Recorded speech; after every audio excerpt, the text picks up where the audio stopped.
So thank you for the invite and thank you for that introduction, which we discussed earlier, and it was not the case. However, I've been given an opportunity to talk briefly about some monitoring in SEQ, and I've sort of adapted what I normally talk about in the sense of treatment trains, which is obviously the focus of this forum. So it's just an overview of the monitoring that occurs in southeast Queensland and in GBR catchments. And I just want to give a bit of background to start with of why we exist and why the monitoring exists, and set the scene. So in SEQ, the catchments are worth about $5 billion from a tourism industry, recreation and fishing point of view. There's a huge amount of Ramsar listed areas, Moreton Bay specifically, which is massive. There's increased pressure from population, which is obvious. And the climate is extremely variable. You wouldn't possibly think that, but we do go from massive droughts to massive floods in recent years. We know about that. But also we get 120 mils can happen in 6 hours, 8 hours. It's dynamic.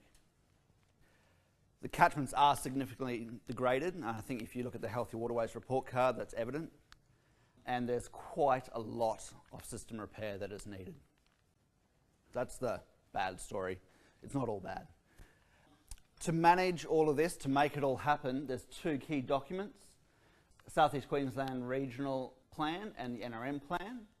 And there's a target in there that all waterways are meant to achieve by 2031, their water quality objectives. That's very aspirational, but it's a journey that we should all be on.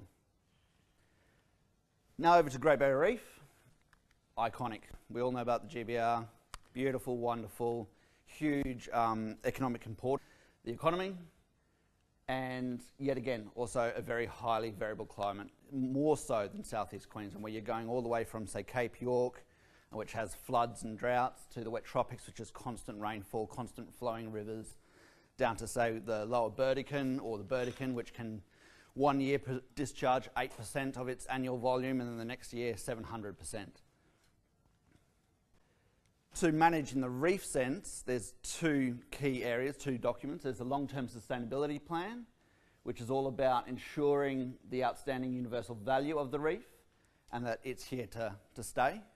And inside the LTSP 2050, we have Reef Plan. And Reef Plan is nothing new. It's been around since 2003. Every few years it gets a reiteration. We do a scientific consensus statement, improve our knowledge, and then reset our vision, mission and purpose. But the goal has not changed, and it's all about protecting the reef from a health point of view, ensuring its resilience. So the next time the cyclones come around, or the next coral bleaching event, which is occurring right now, that it can bounce back, that it's as healthy as possible. And the thing that we can control is water quality.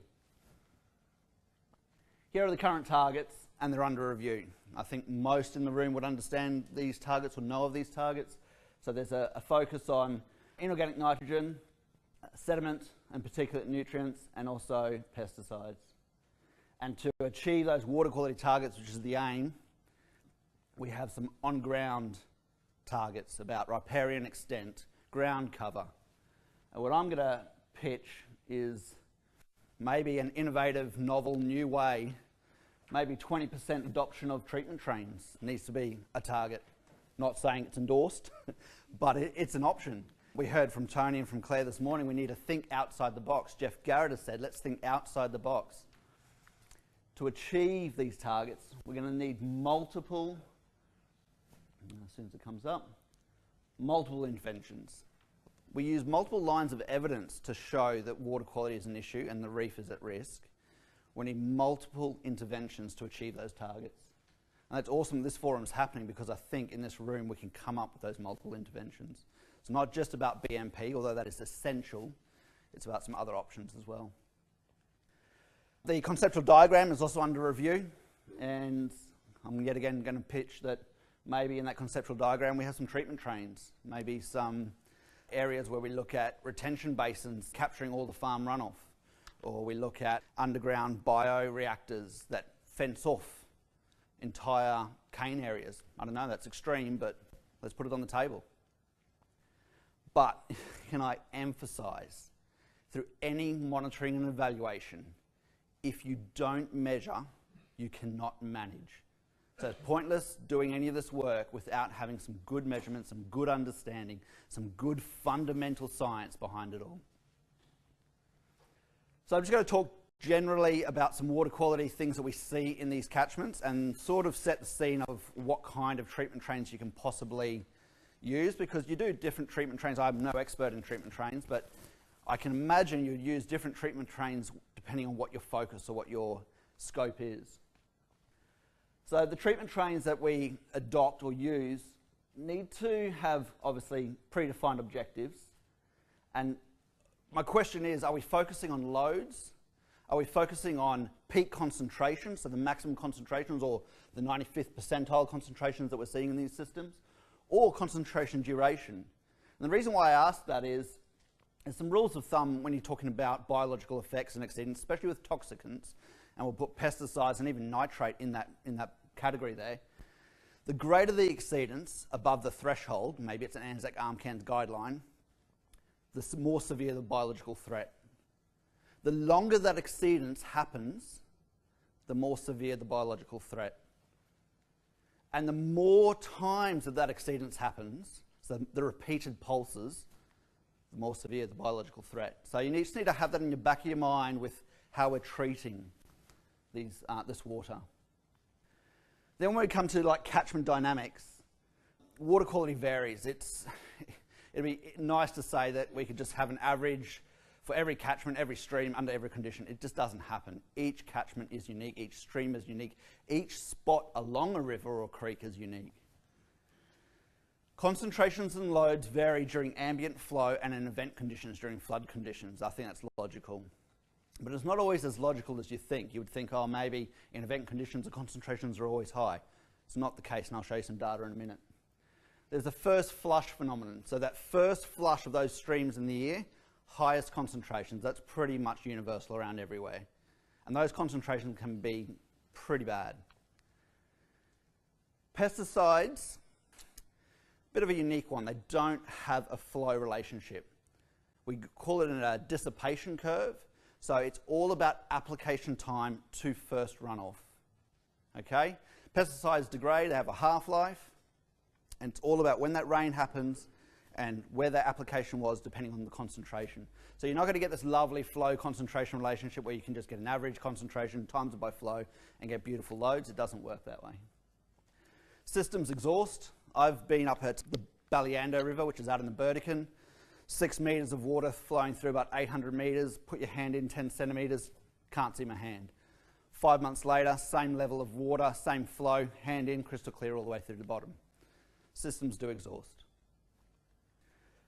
Some systems are continually flowing, whether they're artificially made that way, say by the lower Burdekin in the flood irrigation area of sugarcane, where systems would normally be dry most of the year, now they're constantly flowing, or the wet tropics.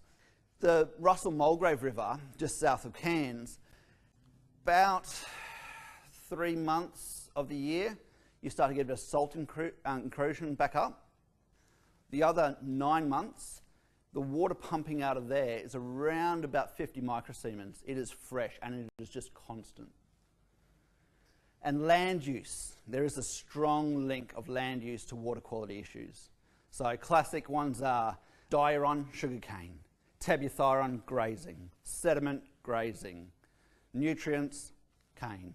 Generalised, but that's generally the story. I've said water quality is site specific, and all treatment trains should be site specific. So just quickly into some data, just to back up my outlandish statements. I'm only going to talk about dissolved inorganic nitrogen and one pesticide.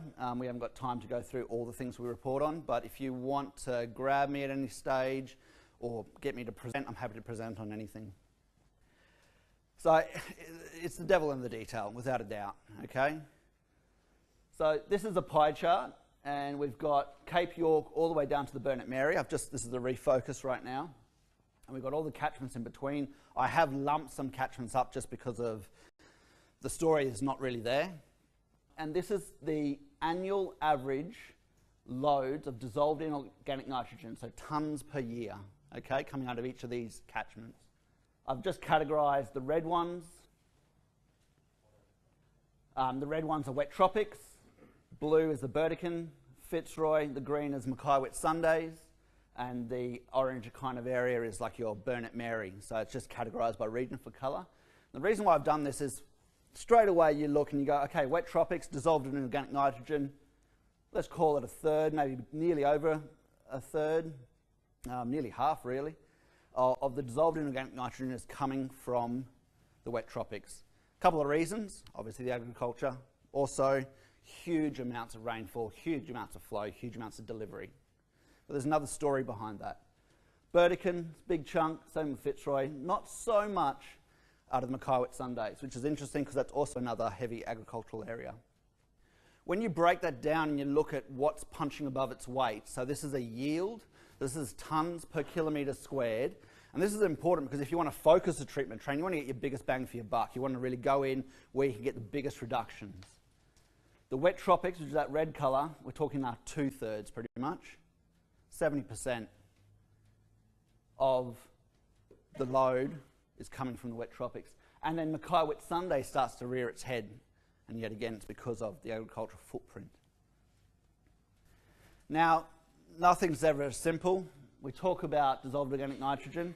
When you look at something from the Fitzroy and the Tully and you compare them, you would think, and the convention is that most of the load is delivered during the flow conditions. And that is a generalised statement and generally true. Although with dissolved organic nitrogen, most of the load is not in event conditions. It's also in the ambient conditions, so when the river is not influenced by rainfall or flood. So that's important when we're thinking about how we treat the water. It's not going to try and capture the river. Is there another story there? But when you look at something like the Fitzroy, a massive catchment, only 10 to 15% of that load is delivered in ambient conditions. So yet again, treatment trains, you can't just use one. That's exactly the same concept in the Fitzroy and in the Tully and achieve the same outcome. The reason for this is a hydrograph. So the blue line is the water rising and falling. The red dots are concentrations, grab samples in the stream of nitrate, nitrite, or dissolved in organic nitrogen without ammonia. And the purple dots are sediment, or total suspended solids. You don't get this positive relationship with the flow from the nitrate. So as the river rises, the concentration goes down. So the runoff from the catchments in the Tully is cleaner than the ambient condition. I think you all probably know where I'm going here. Same happened in this event, happens every event except for one event, which I'll talk about in a minute. It's groundwater. Now, it's not traditional groundwater. It's not 30 metres down below the surface pumping up. It's this perched kind of interaction layer. We have heavy rainfall, it hits down. There's lots of drain networks up in that region, and it pumps out into the river. Sediment, however, flow, erosion, rainfall, it does follow that convention. And just so that I'm not making it up, you look at the Fitzroy, and that relationship of ambient and groundwater is not there, which then supports our hypothesis, or the data, that the ambient loads out of the Fitzroy is only 10 to 15%. However, it's always never as easy as you think. This is the Tully again. This is dissolved in organic nitrogen. It's just a regression plot. There's two different sets of data that you get on an average throughout the year. Every year, a first flush in the Tully does have a positive relationship with flow. And that's that first flush phenomenon.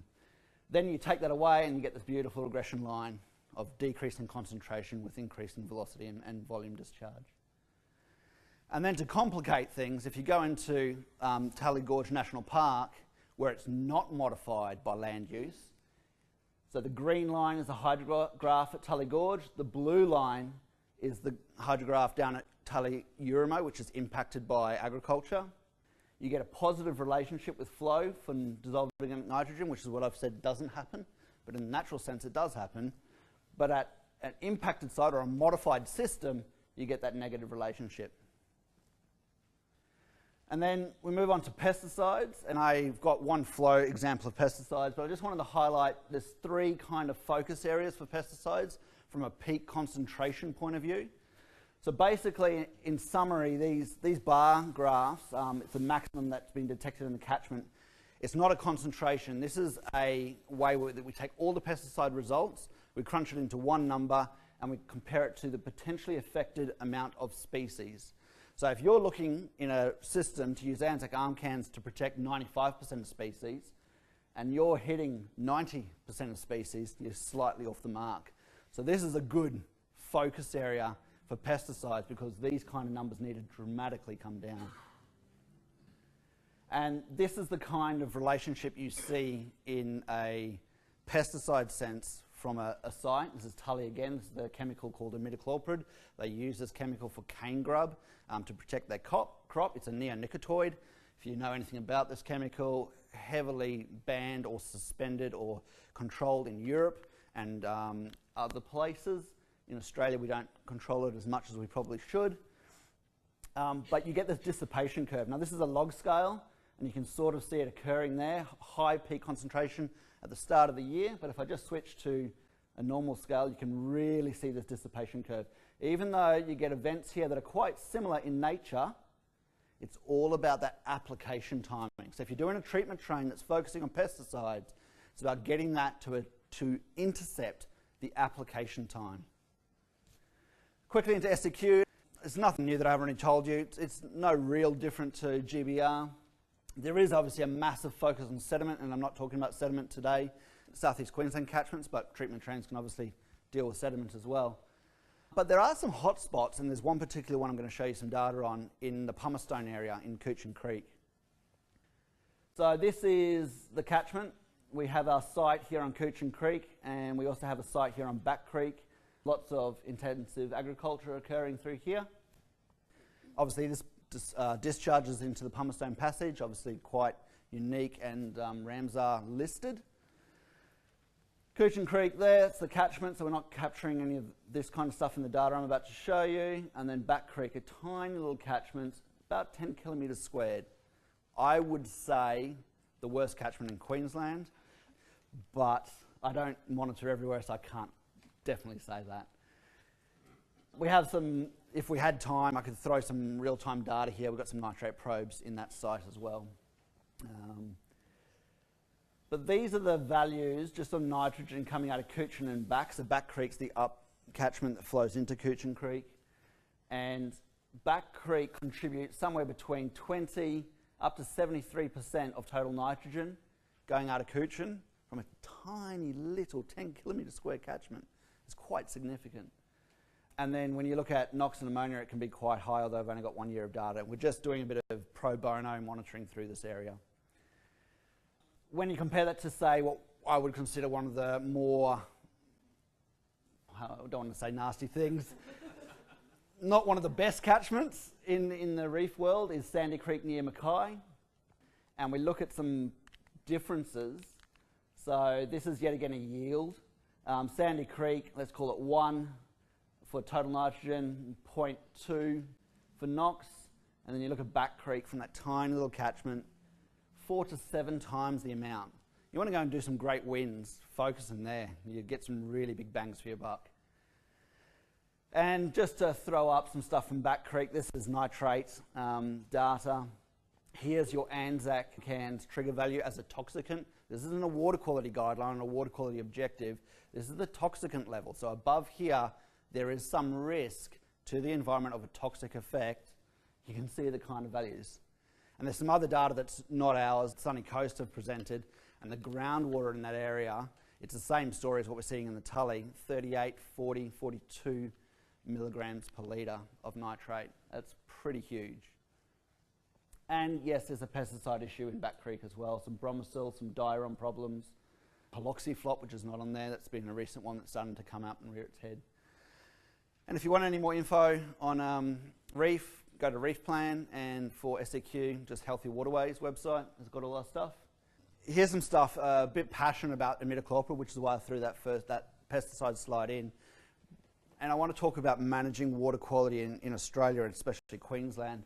So we have a framework for managing water quality, and under that framework we have some guideline documents.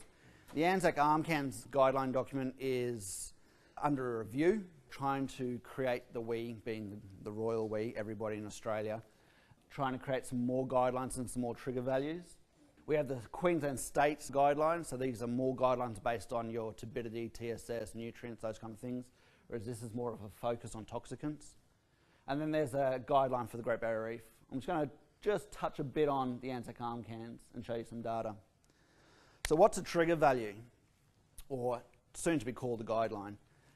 It's basically a line in the sand. So below there, there's minimal to no risk. Above there, there's a risk to whatever you're trying to protect. And if there are detections or monitoring that you pick above that line, you need to do something about it. Something might be treatment trained, something might be BMP. There's different guidelines for different purposes. So we have guidelines for drinking water. World Health Organization sets guidelines for us. Diuron's about 20 micrograms. Wouldn't recommend drinking Diuron at 20 micrograms, but supposedly it's safe to. Ecosystem protection, livestock, irrigation. And I've already spoken about the rules of thumb. Just going to quickly touch on Diuron.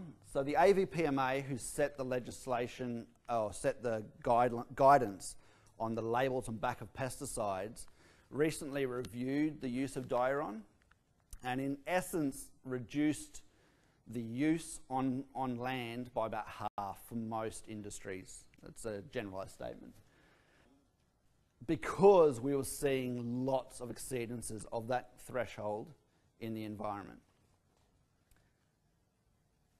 The review happened around about here in 28th of November 2011. There was a suspension period, a phase-out period of this chemical. Then they brought in the new label and it was about half the rate. Unfortunately, that review has not really achieved a reduction in concentrations in subsequent years. So basically we've got the hydrograph, this blue line, the red dots are grab samples and Diuron concentration. The orange line is your detection limit from the lab. There's your ecosystem trigger value at 95% protection, not 99, which is what you should be doing for a Ramsar wetland or for a reef. This is 95 for the stream. And then you've got your irrigation guideline up here. And then I've just picked two catchments in the Herbert. And then in the Herbert, which is a slightly bigger catchment, we're still seeing some exceedance, but there might be a slight downward trend, although that's not statistically relevant. Imidacloprid, another chemical that's used in agriculture. There is no guideline right now for Australia, but these are the guidelines in Canada and the Netherlands. We are trying to produce a guideline for Australia that's currently in review. The thing about imidacloprid, it's an awesome chemical. It works really well. Industry that uses it, the cane industry, rely on it. They need it in their toolkit. But from an environmental point of view, when it hits water, it moves. It's really soluble, it's really mobile. You put it on the ground, it rains, it shoots off. Unfortunately, the chemical is so good that bees get knocked around by it by a fair bit, and in Europe there's been some studies where they show, don't quote me on this, but it's about 0.006 nanograms of imidacloprid can wipe out a bee hive, which is quite low. The thing is that imidacloprid gets into the plant, shoots up, and actually can go into the pollen. And unfortunately, the bees then take the pollen back, and then bad stories. And it stays around for quite a long time. In soil, nearly 3 years, or over 3 years. And unfortunately, or fortunately, back when we started monitoring in 2010, we didn't see many detections. So these are each dot point. I should explain this graph. Here's your concentration in micrograms per litre on the y-axis, years along here. And each dot point is just the 95th percentile of the water quality concentration for that year. It's just a way to compare concentrations in the environment to guidelines. And we've just got catchments from Russell, Mulgrave in the wet tropics all the way down to, say, Sandy Creek and Mackay Wet Sundays. And if you were to put the Canadian guideline through there and the European through there, yeah, there were some exceedances, mainly in Sandy Creek. But in general, it's in the environment. It's not an issue because it's below that threshold. Then unfortunately, around this the 2011-2012 mark, There was a rapid increase in use of this chemical, and we won't discuss why that's the case because I'll get in trouble because it's on a website of a chemical company and it might be in breach of label use, but let's not go there. There's been a dramatic increase in detection, and this monitoring, it's stark, it's in your face.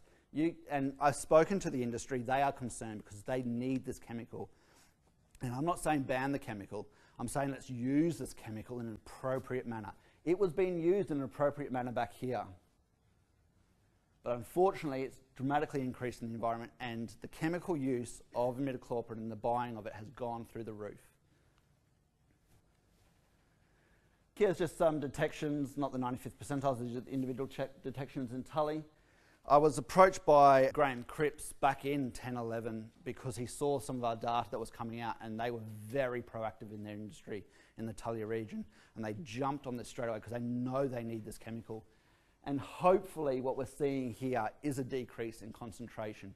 The cool thing about pesticides is because they're not naturally occurring, you put intervention in, whether it's a treatment train or BMP, you can see results overnight. So they've been very proactive, this industry up there, in looking at this problem and addressing it straight away. I've shown you that graph. Here's the Herbert, not much of an issue. Sandy Creek, however, it's probably our biggest area. We are working with the industry from a government point of view to try and address this, and they are really jumping on the bandwagon to help us out. And that's it. Thank you.